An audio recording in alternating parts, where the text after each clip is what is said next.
Thank you, Mr. Chair. Almost everything that I was going to ask has been asked. You may be happy with that. I'm going to recap, and I would like to ask Commissioner Gary to come back up, if he would. There's some things that have been missed here, and I think they need to be talked about. You know, I'm a White Earth member, and I've lived there all my life. I'm very proud of my membership. I'm very proud of this area and the people that live there. My great-grandmother was there in 1877, and I knew her. She lived to be very old, and she died in 1969. And at the time, her family said she wasn't born in 1877. She was born before that and was moved there against their will. So she was older when she moved there, so she was probably over 100. So my great-grandmother saw from having to walk or ride horses to jet airplanes. She was an amazing woman, an amazing woman. She had 16 children. 12 of them lived to adulthood, and 10 of those children had children. One of them was my grandmother. And so the Native heritage in our family is great. But there's something else that just is missed here, and that is White Earth is a very diverse place. If there's members on White Earth that don't have a mixed blood somewhere in their lineage, I would be very, very surprised. Very surprised. And I'm very disappointed that you didn't come to me with this, at least to tell me what you were doing. This is my area, and you're from, I think, Brooklyn Park, and I found out about this when the bill was dropped. I found out it was coming to committee a few days ago.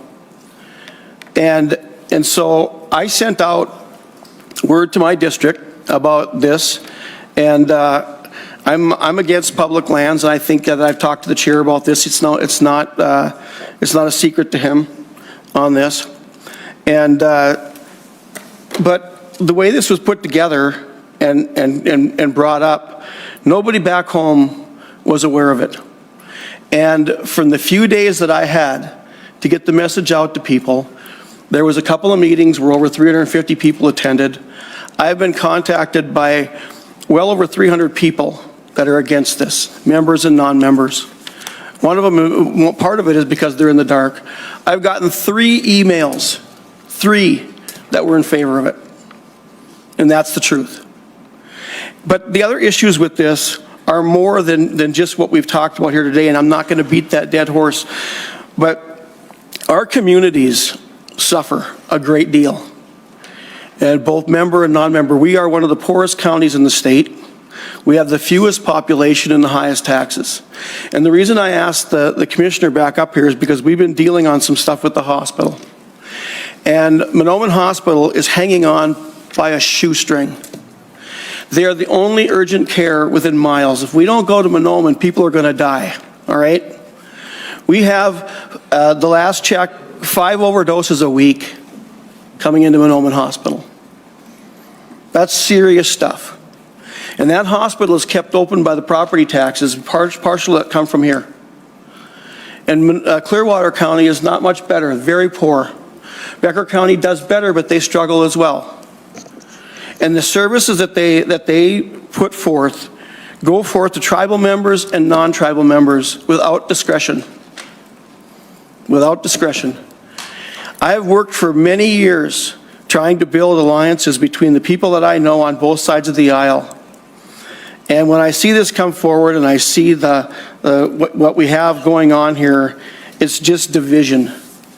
And it's not just division between communities, it's division within our families. This is wrong. And if this was going to move forward, these meetings should have been held long ago.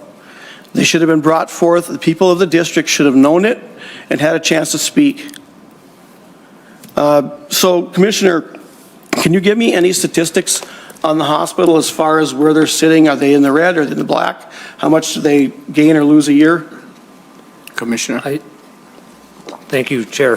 The best of my knowledge, I don't get to sit on that committee, but they are exactly what you said. I know from day to day, they do not got a slush fund by any means. It's day to day there, and they are in desperate need. And it's like Steve Green had said, it is open to everybody. We do not turn anybody away. We got to keep moving forward, and we try to keep any politics out of that place. But I do know the numbers, and I could get the exact numbers for you guys, but I do know it's a day-to-day operation. Mr. Chair, Senator Green. excuse me, I shouldn't be hoarse having talked. The last numbers I got from the hospital were $750,000 every year that they're down, that they're in the red. And so the money that comes in has to come in from property taxes. That's where it comes from. This is not going to be good for our community. And they are a community. We live side by side, family within family. This is just a very divisive bill. And so if we haven't asked for a roll call yet on this vote, Mr. Chair, I'd like to ask for a roll call, and we'll see where we go. Roll call considered. So, Senator Green, are you motion that we vote for the bill? Yes, Mr. Chair, I'd like to make that motion. Senator McCune? Mr. Chair, I'd like to motion to table the bill. Okay. Senator Green, table override the motion, your motion. So, is there a roll call for the table as well? I don't think so. Okay. All right. All in favor of Senator Kunish? Maybe why don't you speak? Mr. Chair, I'd ask for a roll call on the motion to table. Yes. Okay. And Senator Kunish, you may speak. It's not debatable. All right. Thank you for counsel. So. We have to take a vote on the motion to table. Right. Right. So my staff here will call the vote and ask for your vote. Mr. Chair, Senator Lang is online. Right. We are aware of that. So go ahead, my committee legislative aide, Ms. Wu.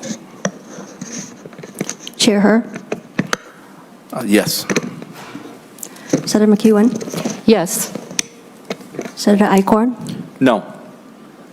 Senator Green. No. Senator Hauschild. Yes. Senator Hoffman. Senator Kunish. Yes. Senator Lane. No. Senator Morrison. Yes. Senator Wiesenberg. No. Senator Hoffman.